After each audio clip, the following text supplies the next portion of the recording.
24화 역사 속 인물들 정몽주와 정도전 상편에 이어 그런지맨님의 이야기 계속해서 들어보겠습니다.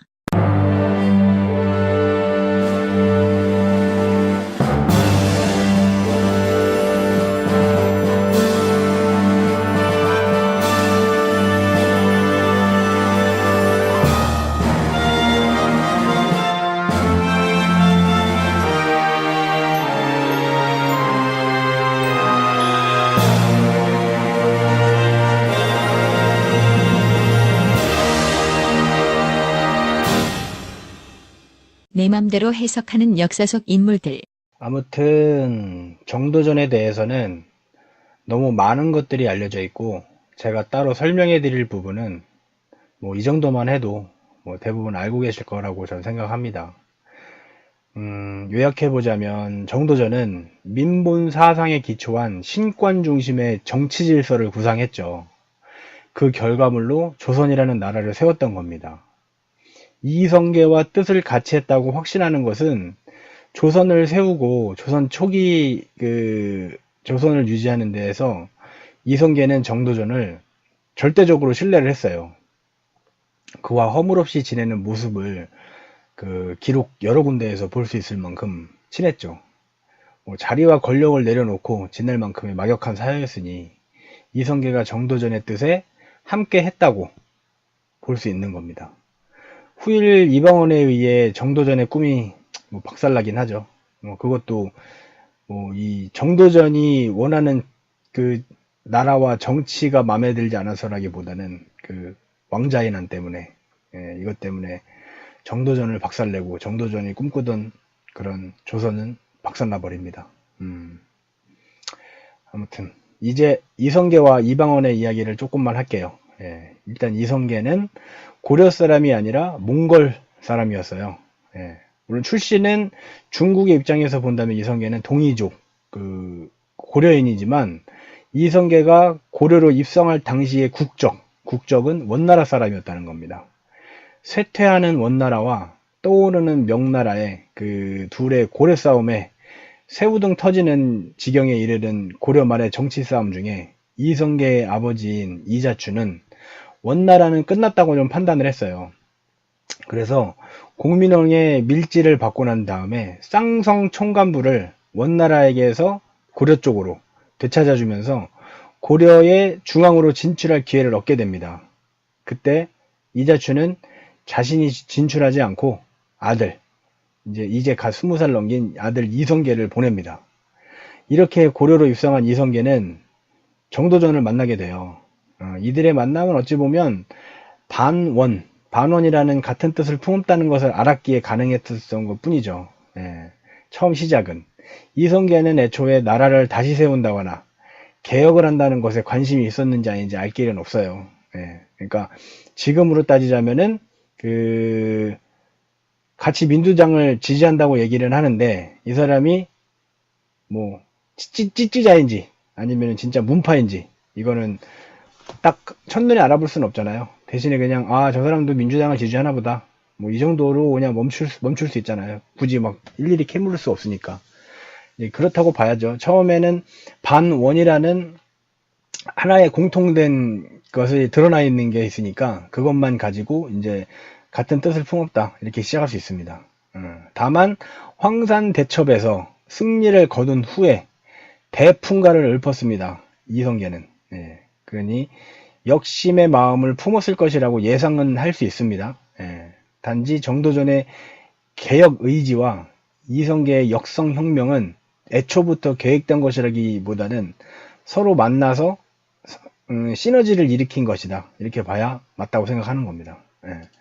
정도전을 만나고 그 후 친원파인 권신들과 거리를 둘 수밖에 없던 이성계는 자신의 세력을 만들어야 내쳐지지 않는다는 것을 피부로 알고 있었기 때문에 신진 세력인 친명파와 함께 한 것이라고 봐야 맞는 것이라고 생각해요. 이성계가 바보 천치라는 말이라기보다 애초에 시작점이 조선을 세워야지라는 목적을 가지고 고려에 입성하고 정치판에 끼어든 것이 아니라는 말입니다. 아무튼 이성계는 첫 단추를 반원으로 시작을 했으니 친명이 아니었더라도 친명과 밀접한 관계를 맺었고 능력이 출중하다는 것을 여러 번의 그 외부 소탕으로 증명됐어요. 진짜 전투에서 단 한 번도 진 적이 없습니다. 외구면 외구, 저기 뭐야 반역이면 반역 다 나가서 다 잡았어요. 이렇게 그 이성계는 자신의 그 전투 능력을 한껏 발휘를 해놨습니다. 이때 정몽주와 함께 만나 서로 존재를 알아가고 그러기도 했었죠. 그러니까 이성계가 나가는 그 전투에 부장으로서 정몽주가 몇 번 출격도 같이 했어요. 그러다가 위화도 회군이 있었던 겁니다. 위화도 회군은 이성계 혼자만의 단독도 아니었고 이 당시에 그 이성계의 서열이 세 번째였어요. 팔도 도통사인 최영, 좌근 도통사로 조민수, 그리고 이성계는 우군 도통사, 이렇게 서열이 세 번째였던 겁니다.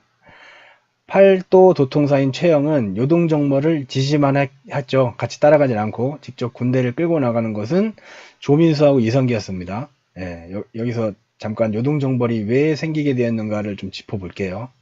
1388년 우왕이 신복인 최영과 그 최영의 회유로 이성계를 이제 끌어들였어요. 자기네 편으로.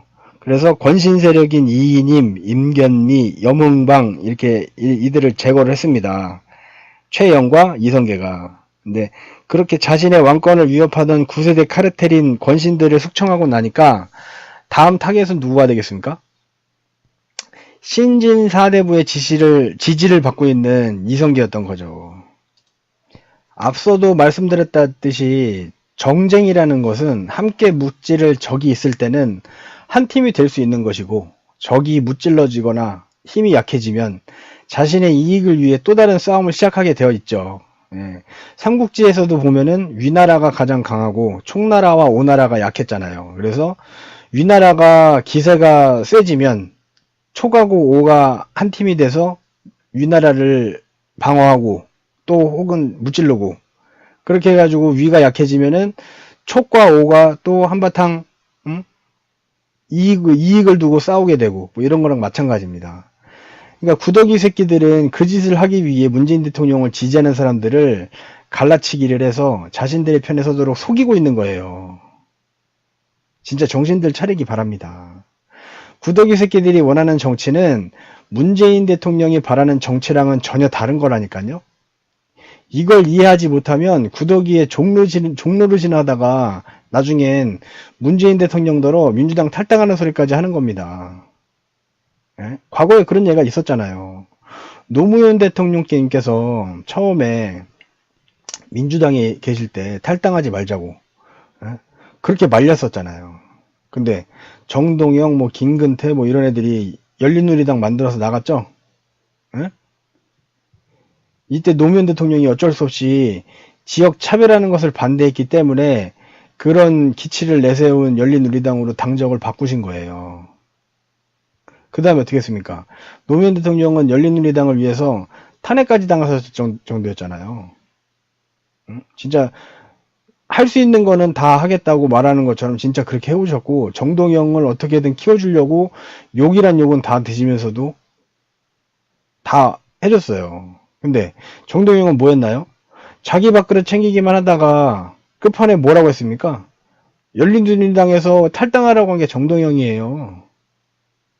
이런 거 좆도 모르면서 구더기 새끼들이 시키는 대로 하는 게 자신인지 아닌지 잘 확인하면서 앞날을 판단하시라고요.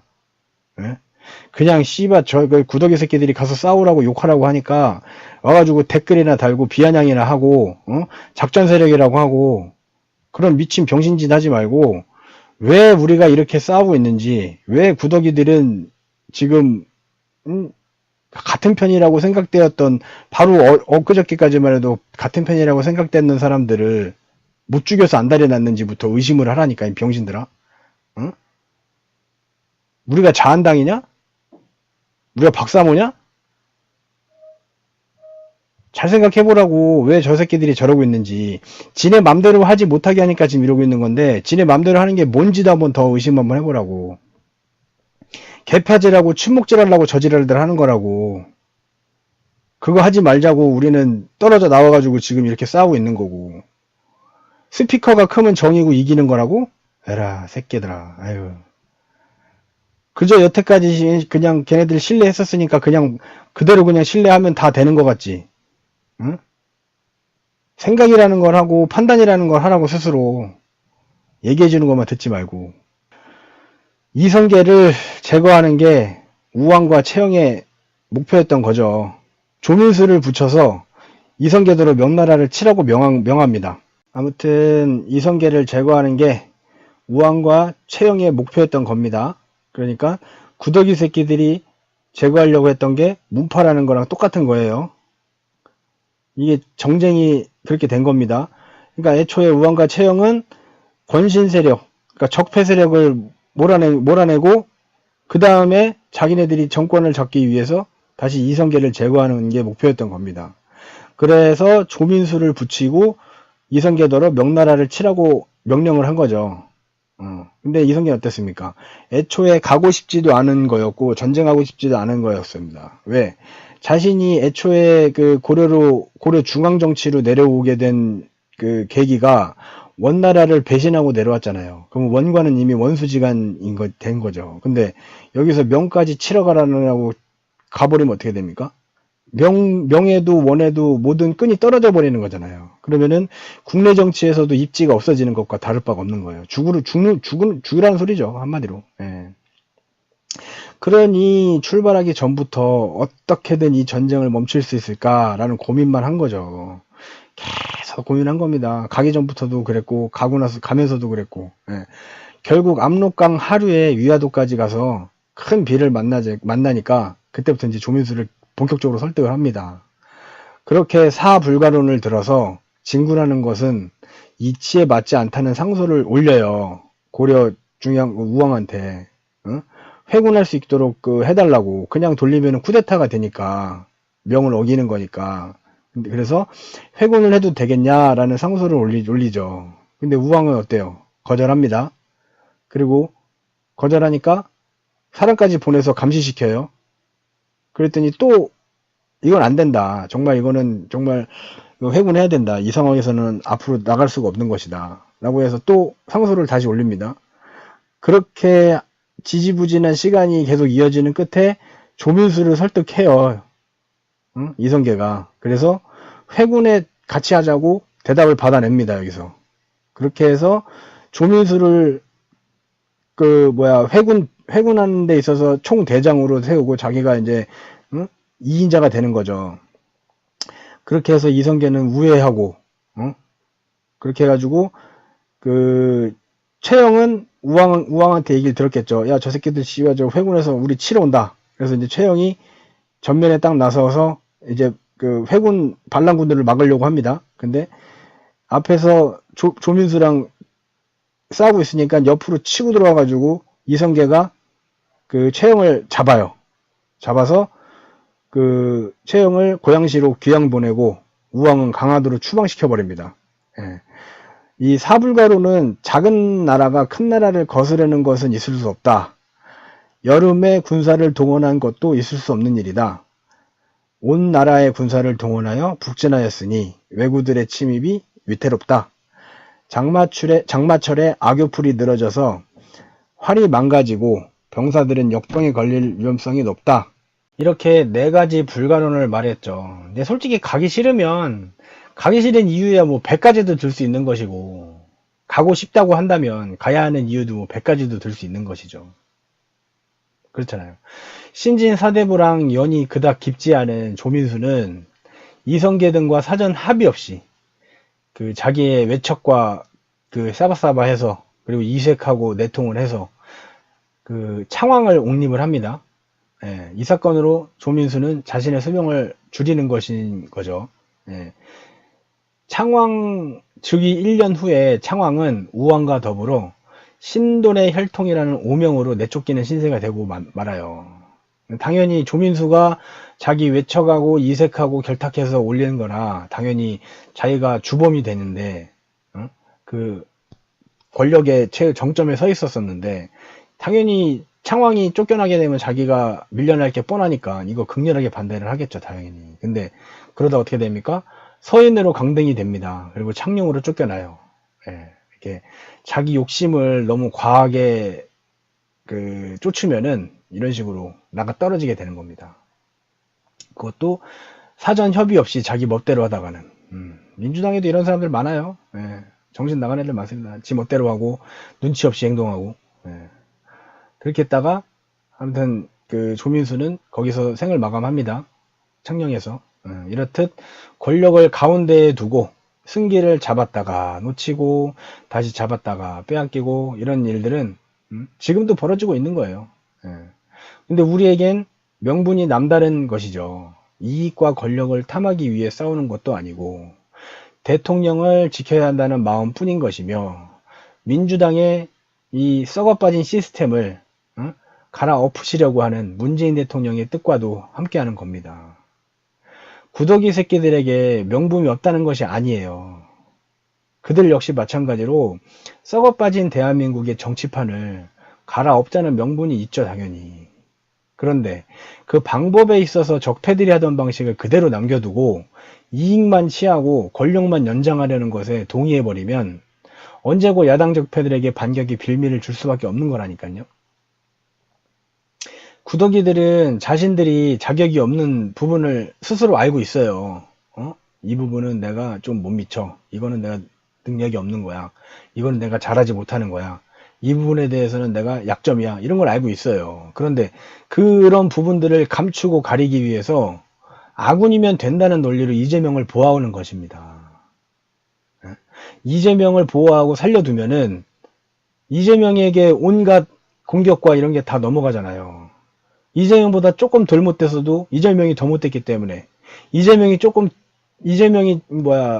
아주 잘못하고 있기 때문에 조금 잘못해도 이런 거를 다 이재명한테 떠넘기고 자기들의 그 자격 없음을 감추고 가리기 위해서 이재명을 보호하는 거라고요. 문재인 대통령에게 문파가 입술이듯이 구더기 새끼들에게 이재명 입술인 거예요. 자, 드디어 정몽주와 이성계 그리고 정도전의 시대가 되었네요. 이제 조민수까지 없어졌으니까. 이때까지 함께 뜻을 같이 했던 동지들이었던 사람들이 이제부터 갈라지기 시작합니다.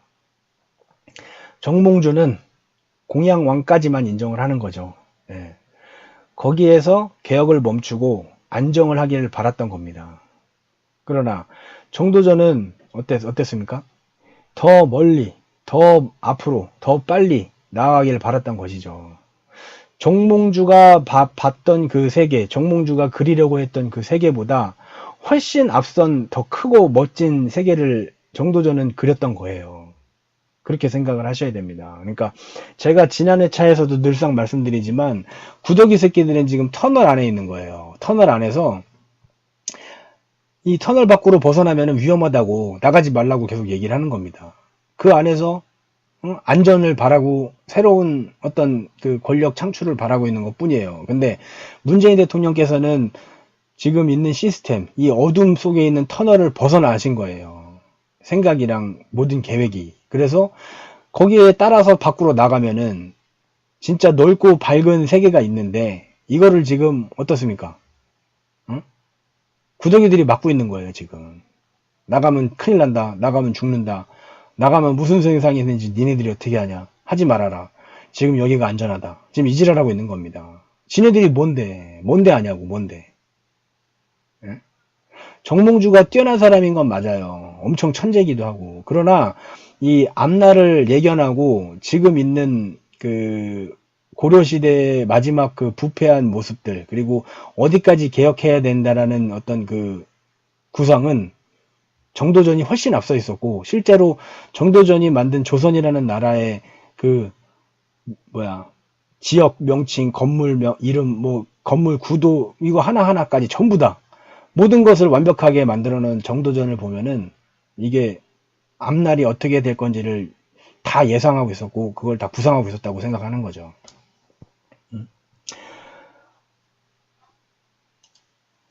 이성계는 이때 정도전의 입장에 가까웠죠. 뜻을 같이 했던 거고 이미 하나라는 걸 확인한 후지만 정몽주 또한 귀한 사람이고 오랜 시간 함께해온 아군이라고 여겼기 때문에 끝까지 함께 하길 바랐어요. 여러 번의 반대와 여러 번의 방해가 있었지만 끝까지 정몽주를 기다리고 설득하려 한 거죠. 정도전 역시 이성계와 마찬가지였죠. 기다리고 참아주고 설득하려고 했었죠. 그런데 1392년에 이성계는 명나라에 다녀오는 세자를 마중하러 황주로 가는 길에 해주에서 사냥을 하다가 낭만한 사고가 발생하죠. 이 소식을 들은 정몽주는 이성계를 제거할 기회라고 생각하고 이성계의 수하들을 제거하고 이성계를 없앨 계책을 냅니다. 이때 이방원의 활약으로 위급했던 순간들이 좀 정리가 되고 정몽주의 계획은 물거품이 되어버렸죠. 그러자 이번에는 정몽주가 이성계의 의중을 알아보기 위해 병문안을 간다는 명목으로 이성계를 만났고 서로의 반목만 확인한 채 정몽주는 돌아가게 됩니다. 이때 이방원과 정몽주의 단신가랑 하여가가 나오죠. 이런들 또 어떠하며 저런들 또 어떠하리. 성황당의 뒷담이 무너진들 또 어떠하리. 우리들도 이 같이 하여 죽지 않은들 또 어떠랴. 이 몸이 죽고 죽어 100번 고쳐 죽어. 백골이 진토되어 넋이라도 있고 없고. 님 향한 일편단심이야 가실 줄이 있으랴. 이렇게 주고받았다는 이야기가 전해지죠. 이방원의 하여가는 눈구렁이 같은 이방원의 속내가 드러나서 어느 정도 이해는 갑니다. 왜 저런 소리를 했는지. 근데 모든 능력치가 만렙인 정몽주가 이런 식구를 읊어서 죽음을 재촉할 이유가 있었을까? 라는 의문을 좀 저는 가지고 있었어요. 실제로 외구와 협상에서도 먼저 사신으로 가서 잡혀있던 나흥유까지 살려서 데려온 능력자이시잖아요. 자신의 앞날을 예상하지 못했다는 것이 의아합니다. 그런데 이때 상황을 조금 더 현실감 있게 파악해보면 어느 정도 좀 이해가 되는 부분도 있긴 있습니다. 일단 정몽주는 문하실랑이라는 고려 최고위직에 있었던 권력과 명예를 가진 위치에 있었고 나이도 50대 중반의 나이였죠. 그에 반해 이방원은 20대 중반의 나이였으니 아들뻘도 안 되는 핏덩어리라고 생각할 수밖에 없었던 겁니다. 정몽주 입장에서는 그렇게밖에 안 보이는 거예요. 예. 그러니까 지금으로 따지면은 그 구더기 새끼들은 여태까지 해온 것도 많고, 가진 것도 많고, 인기도 많고, 인지도도 많고, 지지도 많이 받고 있는데 어디 감히 너희들이 나한테 이런 생각이 좀 있었던 거랑 같다고 보시면 됩니다. 그러니까 겸손하고 예의 바르게 말을 해도 들을까 말까 한데 이 정몽주가 보기에는 한낱 핏덩어리 같은 게 이러면 어떻고 저떻고 뭐 이렇게 얘기하는 게 그죠? 이거 얼마나 재수없어요. 나이도 어린 놈이 이런들 어떠합니까? 저런들 어떠합니까? 이래사나 저래사나 우리 같이 함께 같이 삽시다 이렇게 얘기하는 것 자체가 같은 나이 또래나 같은 레벨인 사람이 얘기해도 재수없을 때도 있을 수도 있는데 핏덩어리 같이 진짜 자기 자식보다도 어린 녀석이 와가지고 저런 소리를 하니 정몽주는 그것이 꼴보기 싫었다는 거에 대한 표현이 아니었을까 하는 겁니다. 물론 이방원 역시 정몽주가 마냥 어른 대접을 해주고 예의를 차려야 될 사람이라고 생각하지는 않았을 거예요. 자기의 아버지를 죽이려고 했다는 걸 아니까. 자신이 아비를 구한 뒤에 정몽주를 본 것이니까 좋은 말이 나올 수는 없었다고 봐야기 맞는 거죠. 그러니까 저런 얘기를 했고 그거에 따라서 정몽주는 어디 어린 놈의 새끼가 이렇게 생각하면서 그런 식으로 답가를 드린 겁니다. 어찌되었든 여기서 정몽주는 자신의 명을 단축한 것이고 이방원은 정몽주와는 앞날을 함께하기 어렵다는 판단을 하고 부하들을 시켜서 선지교에서 철퇴로 때려 죽입니다. 예. 원래 이름은 선지교였다고 하네요. 선지교. 예. 착한 땅 뭐 이런 뜻이었다고 합니다. 선지교. 근데 정몽주가 죽고 난 후에 그 다리 옆에 대나무가지가 솟아올라서 선죽이라는 이름으로 바뀐 거라고 합니다. 그래서 하여간은 이방원의 정몽주에 대한 회유라기보다 앞뒤 맥락으로 보아서는 냉소적이라는 식구로 보는 게 맞다고 그렇게 생각하고, 담신가는 어떤 것인지에 대해 좀 설명을 해보자면, 자신은 고려를 위해 죽을 수 있다. 뭐 골몇 번 고쳐 죽어도 고려만을 위해 살겠다. 이런 다짐이라고 보이는 거죠. 예. 이것은 하나의 왕을 위한 것이라기보다는 고려라는 시스템으로 보는 것이 맞다고 생각이 됩니다. 왜냐면 그 정몽주는 우왕, 창왕, 그리고 공양왕까지 모두 긍정했고 그렇게 섬겼으니까요. 그러니까 만약에 그 어떤 왕만 했다면은 우왕, 차왕만 섬겼거나 아니면 공양왕만 섬겼거나 했어야 되는데 고려의 시스템에 그 걸쳐 있는 왕이라면은 그냥 섬겼다고 보는 게 맞아요. 예. 향후 삼강행실도 그 충신편에 정몽주는 수락이 되고 최영은 탈락하는 일이 있는데 이것은 그 정도전 때문이라는 이유도 있어요. 분명히. 왜냐면은 정도전은 나중에 그 뭐야 태종 때문에 그 좀 나쁘게 이미지가 바뀝니다. 향후 당시에. 그래서 그에 반해서 그 정도전에 반대했던 정몽주가 오히려 좀 나은 사람이었다. 그리고 그 사람이 충신이었다. 이런 이미지가 좀 띄어진 게 좀 있습니다. 그러니까 지금 생각해 보면은 둘 다 좋은 사람이고 둘 다 훌륭한 사람인데 그 당시에 정도전이 그 조선의 재상으로 올라가고 조선의 전반적인 것을 다 만들고 한 1등 공신이 된 것에 대해서 아무래도 조금 깎아내려야지만 하기 때문에 그 상대편에 있는 반대로 옛날에는 이렇게 안 좋게 됐지만 지금은 다시 재평가해야 된다라고 띄운 사람이 정몽주라는 겁니다. 예. 그래서 삼강행실도가 만들어진 것이 조선 초였으니까. 아무튼 그렇게 해서 그 조선이라는 나라 자체가 이성계의 역성혁명으로 나라를 세운 것이기 때문에 그것에 반대한 정몽주의 절개, 그 나라를 이렇게 하면 안 된다. 이런 충신의 모습으로 받들어 올린 것입니다. 그러니까 니네도 그러니까 내가 이렇게 역성혁명으로 나라를 세웠지만 너희들은 역성을 하면 안 된다. 지금 있는 그 왕조를 받들어 모셔라. 이런 뜻에서 정몽주가 절개 있는 모습이 멋있고 충신이다 라는 이미지로 띄운 거라고요. 예. 그래서 그것을 대표적인 식구로 이제 단신가를 쓴 겁니다. 실제로 정몽주는 조선을 위해서 단 하루도 살아본 적이 없잖아요. 그죠? 만들어지기 전부터도 조선을 긍정해 본 적이, 그러니까 이성계가 세우는 나라에 대해서 긍정을 한 적이 한 번도 없어요. 예. 근데 조선에서 충신을 만들어야 했던 이유는, 방금 말씀드렸듯이 태조 이성계의 역성혁명으로 세워진 나라, 이 나라에서 다시 쿠데타를 해서는 안 된다. 이거를 이제 명분으로 내세우기 위해서 정몽주를 띄운 겁니다. 거기에 정도전을 죽인 태종, 그 이방원이 자신의 명분을 세기 위해서도 정몽주의 절개를 높이 사려고 했다고 볼 수 있는 거죠. 조선을 세운 이성계를 도와서 1등 공신이 되었고 재상의 자리에 오른 정도전은 선주교에서 정몽주를 때려 죽인 이방원을 좋은 자원으로 생각하지 않는 것은 당연한 일이었어요. 예.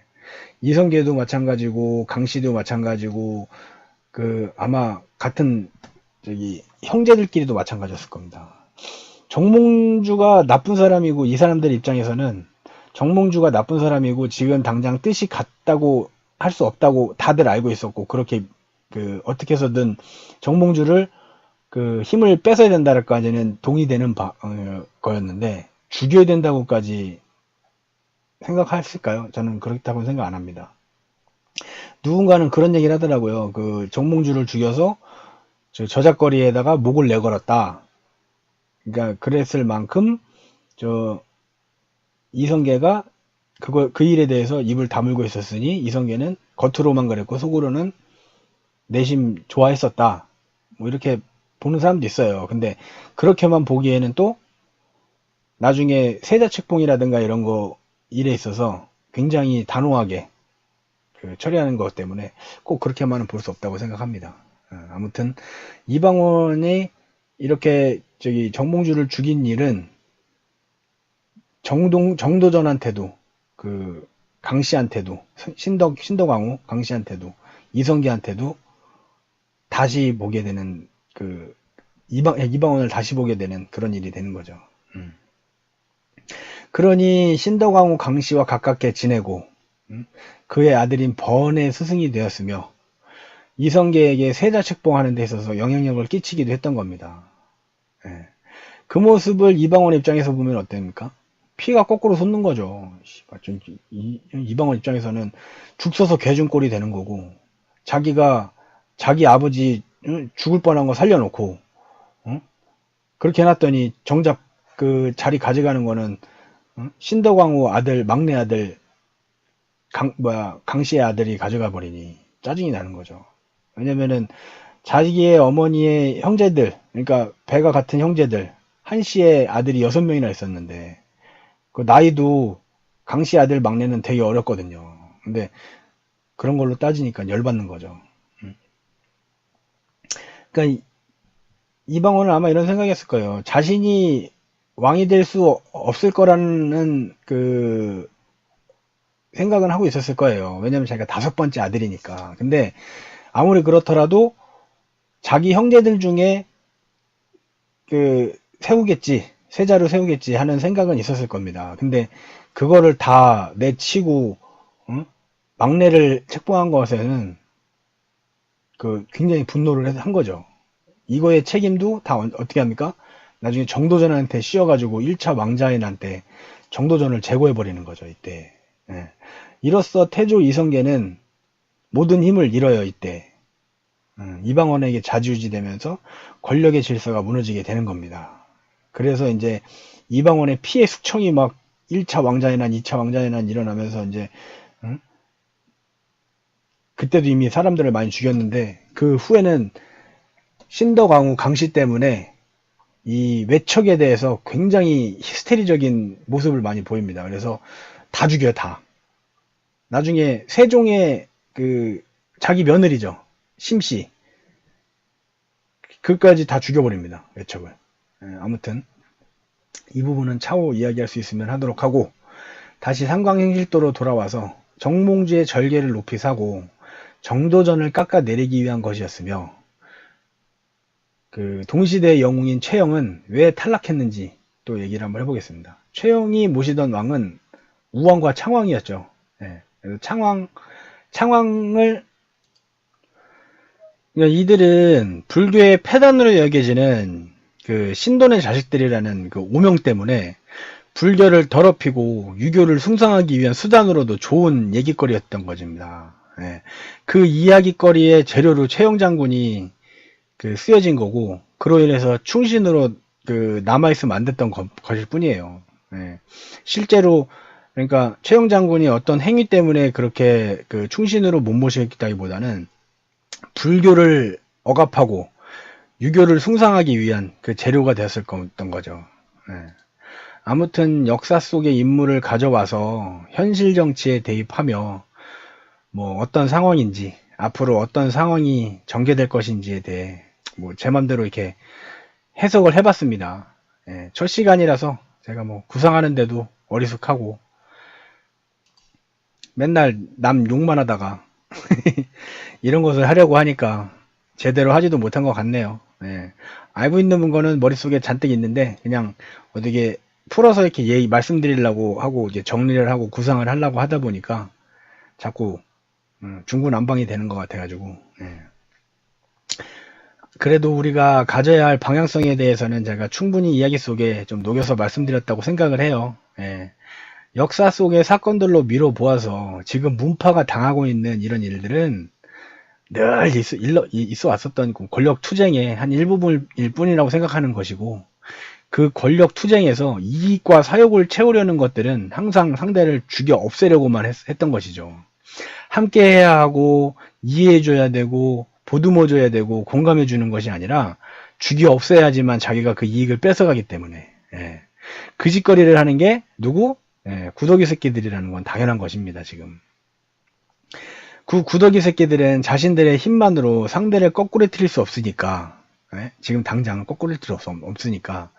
왜냐면은 문재인 대통령의 지지하는 그 사람들을 다 아울러야 되는데, 지금 그렇게 다 아우르지를 못하니까, 일부 먼저 깨우치고 튀어나간 사람들, 여기 씨발 이거 우리가 있을 때가 아니야 하고 튀어나간 사람들을 죽이려고 하는 거죠.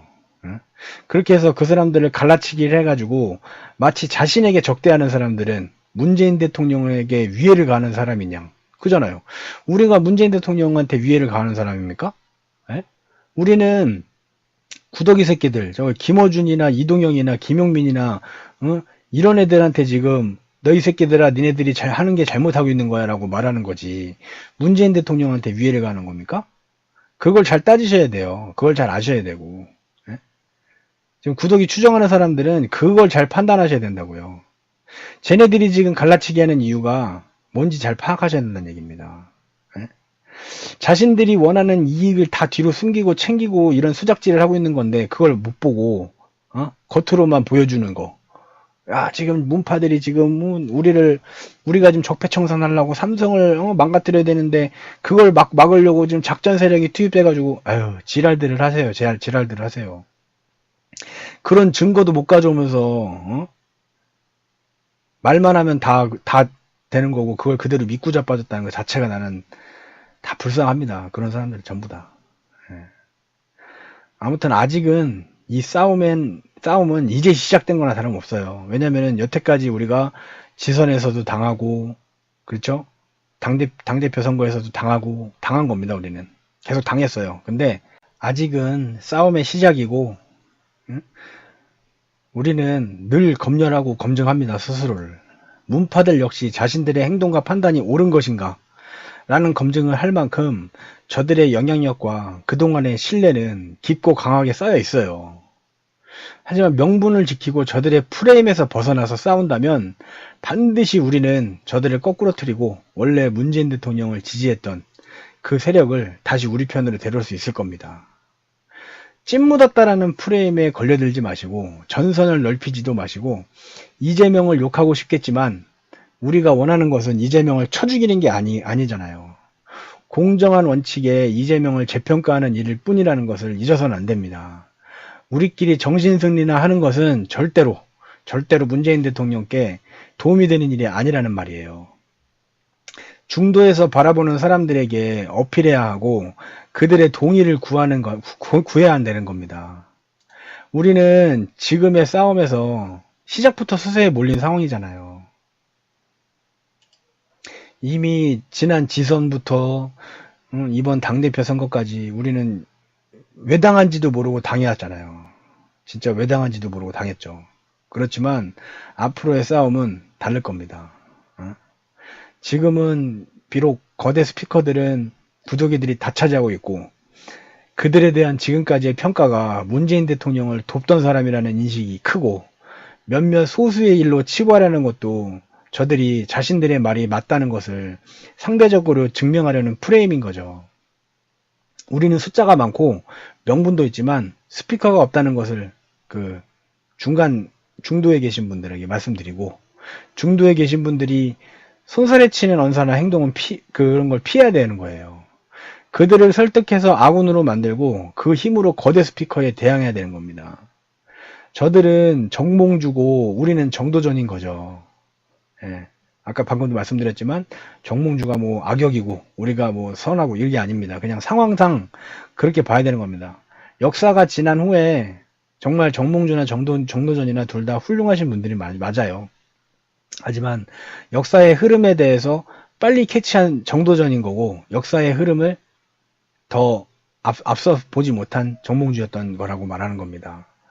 우리는 엉망이 된 나라를 시스템부터 뒤엎어서 새로 만들자는 입장인 거고, 저들은 시스템은 괜찮으니까 일단 사람만 바꾸자 이렇게 말하는 것이랑 다름없습니다. 이것만 본다면 뭐가 옳은 것인지 나쁜 것인지 판단하기는 어려운 거예요.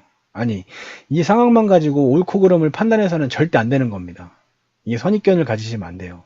근데 다만 우리는 시스템을 뒤엎을 사람을 만났기 때문에 정당하고 명분이 있는 것입니다. 오래전부터 민주당 내 시스템이 정상이 아니라고 판단하시는 분이 계시니까요. 계시잖아요. 오래전부터 민주당 내에 지금 시스템이 매번 실패하고 힘을 얻었어도 또 망가지고 하는 게 왜 그런지 아시는 분이 계시잖아요. 지금처럼 민주당의 당원들이 늘어났고 그 당원들은 지금 혼란기를 겪고 있는 겁니다.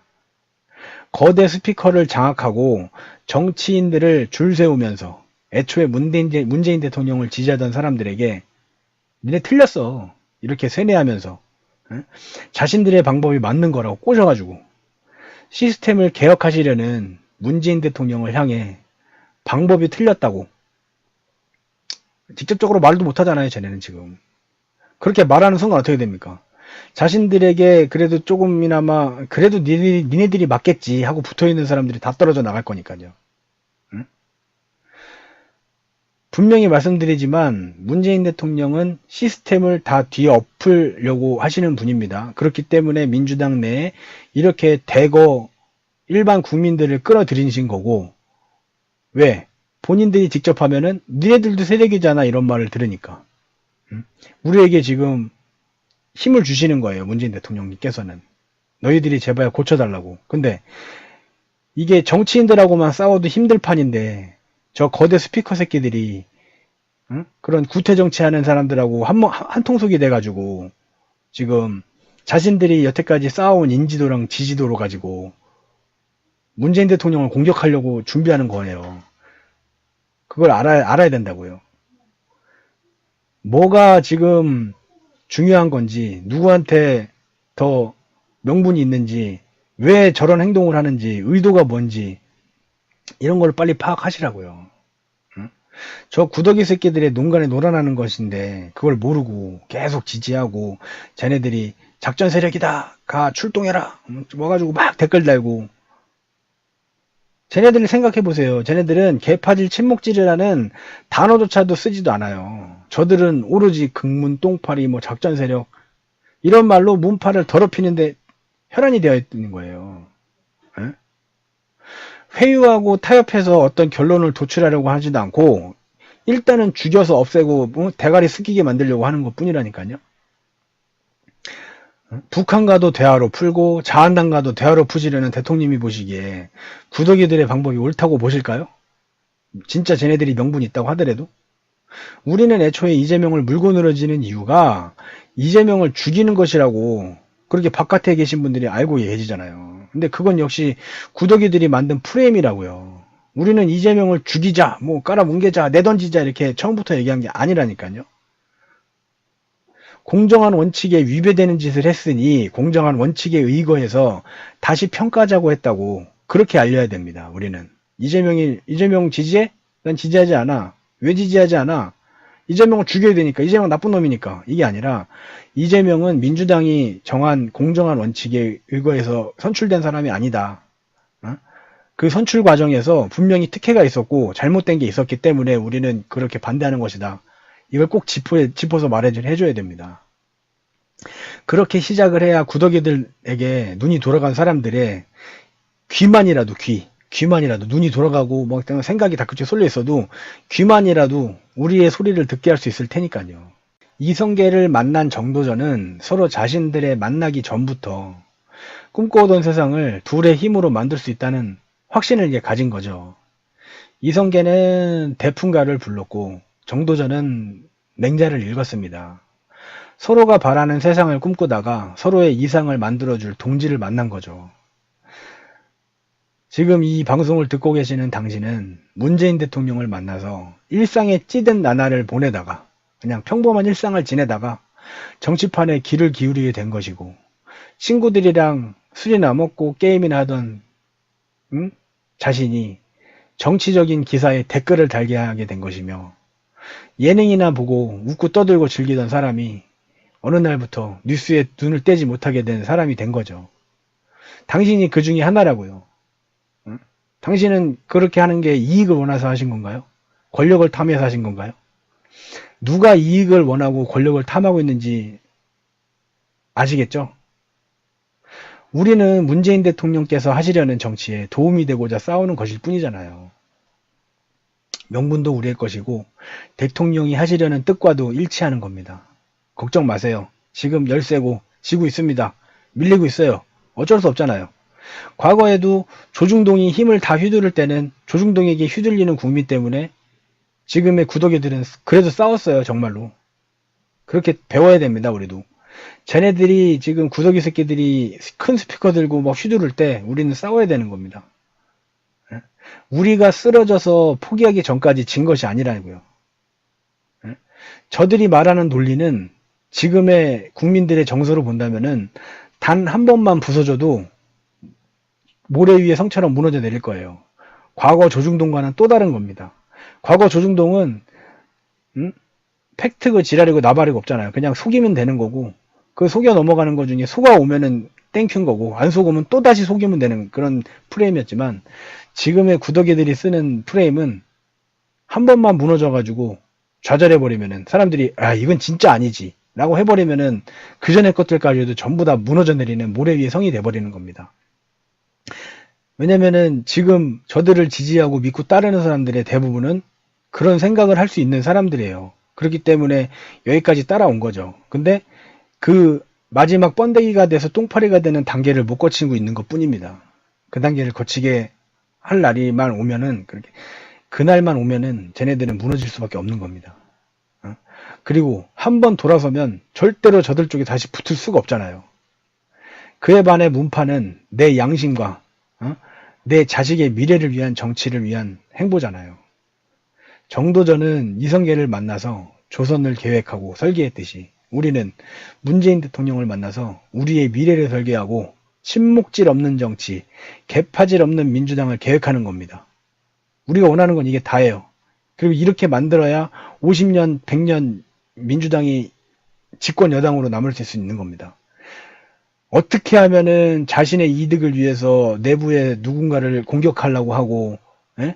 그 공격당하는 사람은 훌륭한 정치인이고, 지금 보면 모르겠습니까? 이게 다 문파 때문이라고요? 쟤네들이 지금 이재명을 보호하고 있기 때문에 겁이 없어진 거예요. 응? 구더기 새끼들이 이재명을 보호하고 있으니까 그런 정신 나간 정치인들이 나도 해도 되겠지 하고 공격을 하는 거고 나는 말 안 들을 거야 해도 문파가 공격할 틈이 없는 거예요. 그걸 아셔야 돼요. 밖으로만 싸우라고 말하는 새끼들 위화도 회군 보시면 알잖아요. 안에서 이성계가 커나가니까 이성계를 죽이려고 위화도 회군 보내버린 거 아닙니까? 근데 어떻게 했습니까? 자기가 가면 죽는 길인 걸 아니까 맞서 싸웠죠? 응? 그런 사람이 돼야 됩니다, 우리는. 그리고 정몽주가 제가 오늘 가져온 얘기에서 정몽주가 뭐 틀렸다. 저 사람은 잘못된 정치를 한 사람이다. 잘못된 사람이다. 이렇게 말하는 거 절대 아닙니다. 예. 단지 시대의 흐름에 역행했다는 거죠. 순풍을 달고 앞으로도 나아가고 조선이라는 나라를 세워야지 되는 상황이었던 건데 그 상황에 거기까지 바라보지 못하고 따라가지 못했던 거죠. 변혁의 바람에 역행하면 버려질 뿐이고 변혁의 바람에 순응하면 함께 미래를 설계할 동지가 되는 것이라는 말입니다. 지금까지 들어주셔서 진심으로 감사합니다.